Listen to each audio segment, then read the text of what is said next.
idiot.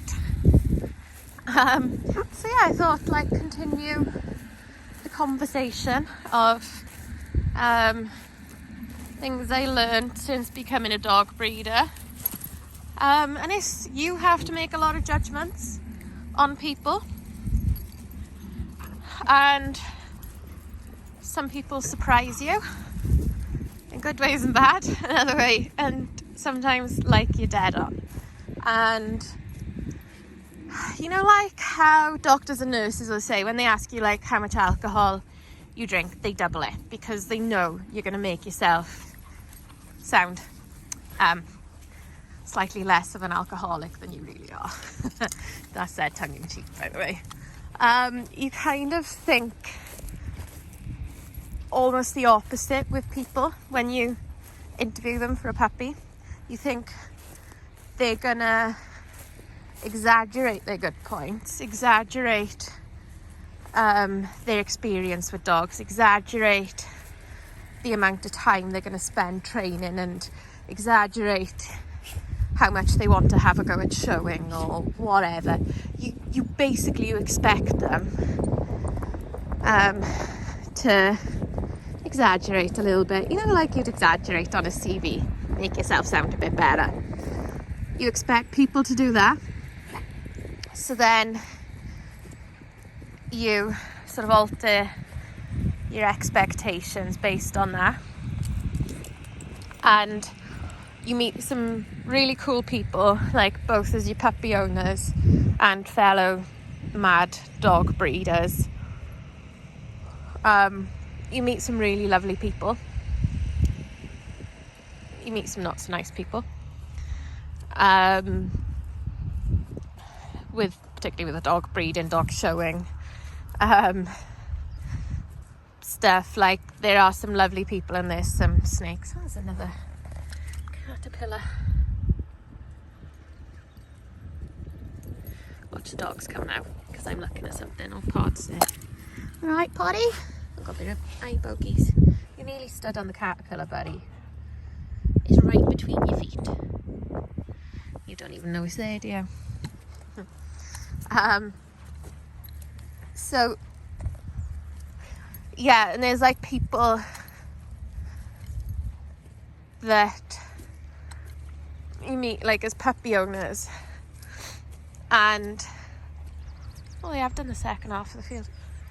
You're really happy that you got to meet them through the dogs, and they become friends. And that's a really cool part of dog breeding that I didn't really expect.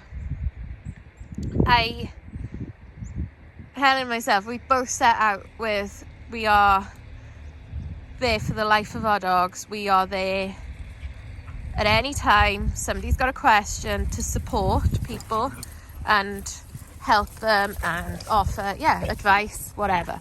We planned that, but we didn't really necessarily expect to have made as many friends as we did, or as we have, I should say. So that part's really cool.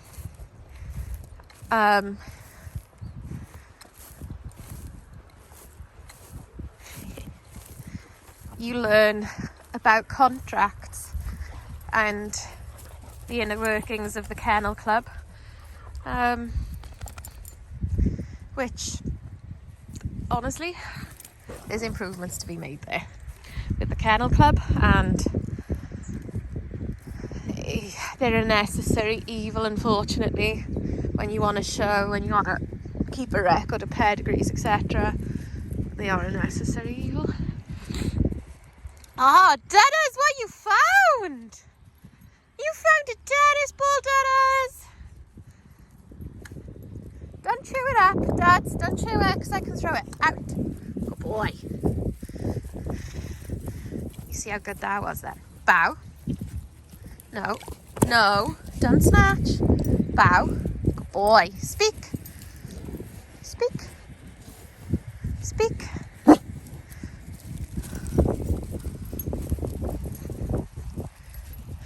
Jude really got that then. He's still not brilliant at the out. That was probably a fluke. Duds, out. Out. Studs. Thank you. Phoebe's tennis ball obsessed. You can't catch it. Judith! Out. Girl. Oh, Nala! What you got, banana? Nala likes to do a victory lap when she got tennis ball. She likes to do a victory lap when she got tennis ball. What you got, banana?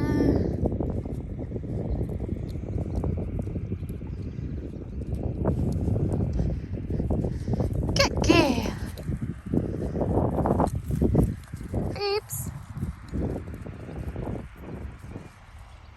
Phoebe. Good girl. Phoebe. Phoebes. Come on. Good girl. Good girl. Out. Phoebe. Right. Thank you. Good girl.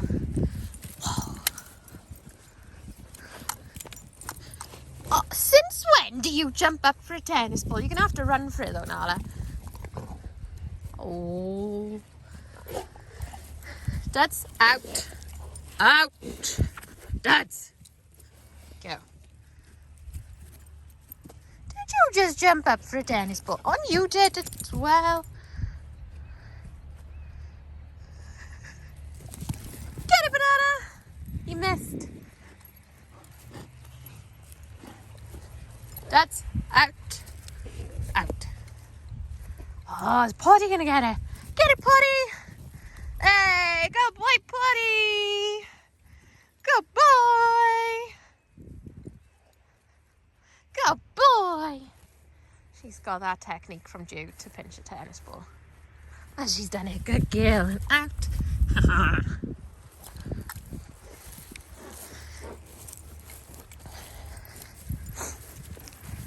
So yeah, and then other things I've learned since becoming a dog breeder are all it's like little tips and little inner workings of your girl seasons, timing, and giving birth. I've learned how to manipulate puppies when they breech. Yeah, learned to bottle feed puppies, get them to bottle feed, good ways of clipping their nails, worming them, timings of wormings,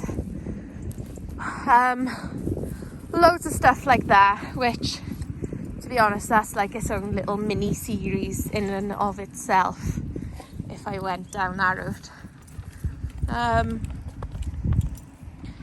And yeah, you learn things as you go along, and I am quite nerdy, so I am the sort of person that will research things. I'll about flooring when you got young puppies and how like slippery flooring does increase your puppy's chances, the litter's chances of developing joint disease.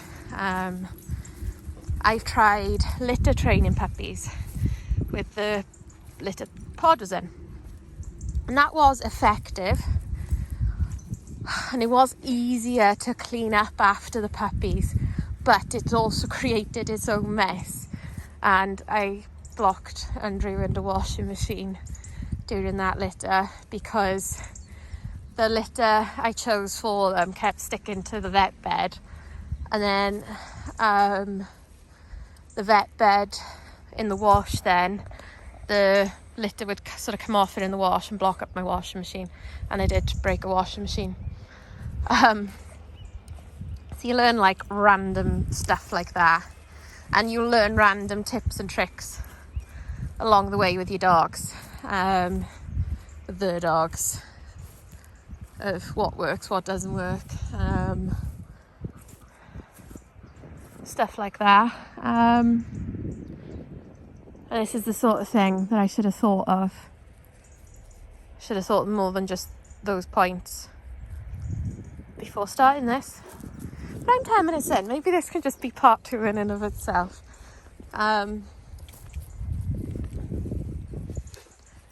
But yeah, I think the friendships you gain through breeding dogs is something I didn't expect, because I'm naturally a bit of a loner. I like my own company. I like freedom of not being tied to people too much and doing my own thing. So yeah, the whole friendship side is a nice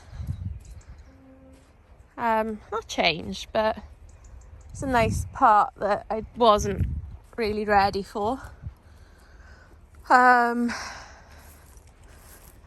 you learn that, like, there's good and bad people, I guess, in every aspect of life and jobs and dogs and showing and judges, and there's some really good people and there's some really bad people, and I think you just gotta just stick to your guns, stick to your standards, stick to your ethics, read up, research.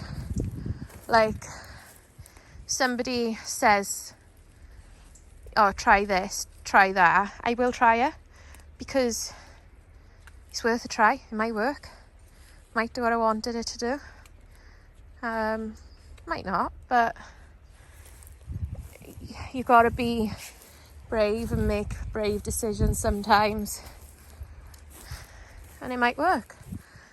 You know, I've kept litter siblings twice now, and both have presented their own issues. So keeping a male and a female, obviously I'm capable of keeping them apart during season, so that wasn't an issue. But what I find with Pod and Aria is, like, they're two halves of a whole. So, like, Aria's the brains and Pod's the brawn, and they give each other confidence to do things and do more than they'd normally do. Like, Pod just copies whichever dogs he's with, and Aria's quite a natural, like, dog that loves to run, loves to explore, loves to do stuff, and Pod's like, okay, I'll follow you. But if he's not with Aria, he just follows the next best leader. He won't just run like a banshee through the woods like Aria does, and he does with Aria on his own. So they tend to, like, team up and not listen, or they used to. They're a hell of a lot better now. But when they were younger, they used to team up and not listen. Like, you wouldn't get a recall because one wouldn't listen, so the other one wouldn't listen. And I didn't really have that issue with Pumpkin and Raven. Like, I had to split Aria and Pod up. So Aria moved upstairs, like, overnight. So she was spending time away from Pod and more time with me. So they didn't keep up such a close bond. But I never really had that issue with Pumpkin and Raven. They're both quite independent of each other in that way. So the difficulty with two girls is, number one, with showing. They're both in the same class. They're the same age. They're in the same class. So that's been difficult. And then because they're two girls, and they're the same age, they naturally have had to establish, like, an order who's boss out of the two.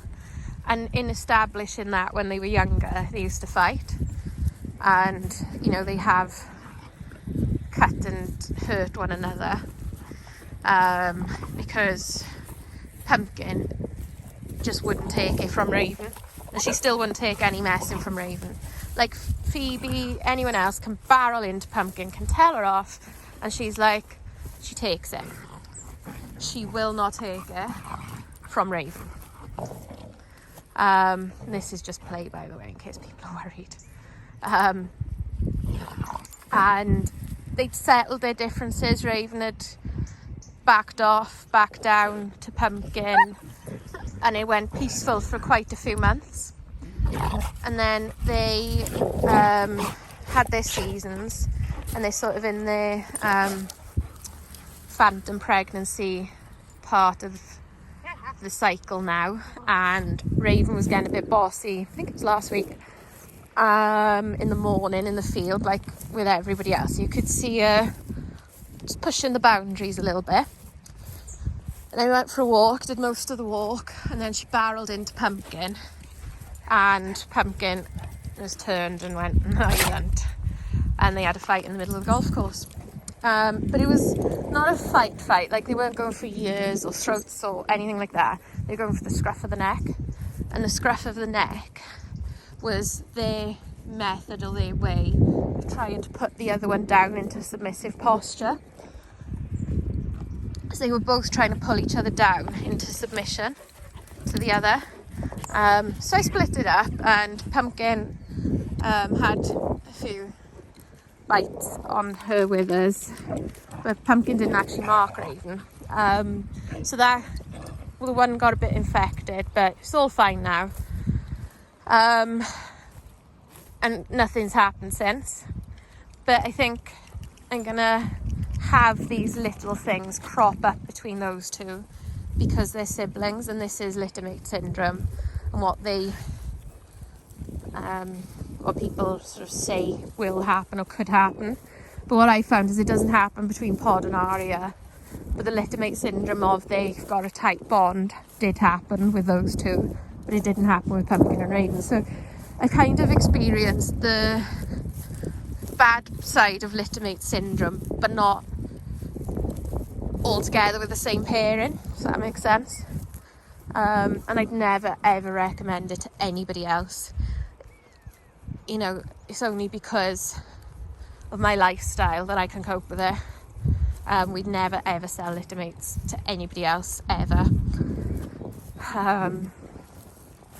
So yeah, anyway, I've definitely rambled on for way too long now, so I shall see you all soon. Bye.